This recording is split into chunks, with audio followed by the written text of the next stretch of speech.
तस्तोसा news में अहम खबर से आपको आगाह कर रहे हैं। यूनिवर्सिटी ऑफ तौसा के लिए संगढ़ किनारे तहसील कम्प्लेक्स के साथ 400 कनाल पर मुश्तमिल रकबे को मुख्तस कर दिया गया है।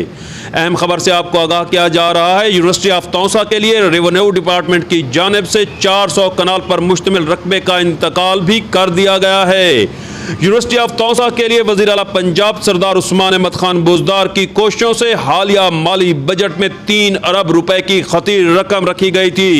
यूनिवर्सिटी ऑफ तौसा के लिए काम का आगाज भी जल्द कर दिया जाएगा।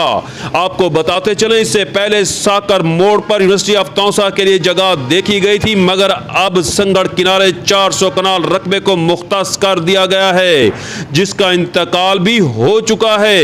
इस मौका पर अहले इलाका ने तौसा न्यूज से गुफ्तगू करते हुए वज़ीर आला पंजाब सरदार उस्मान अहमद खान बुज़दार का शुक्रिया अदा किया। उन्होंने उम्मीद जाहिर की कि जिला तौसा के लिए भी जल्द इक़दामात सामने आ जाएंगे। सुहेल शहजाद, तौसा न्यूज, तौसा शरीफ।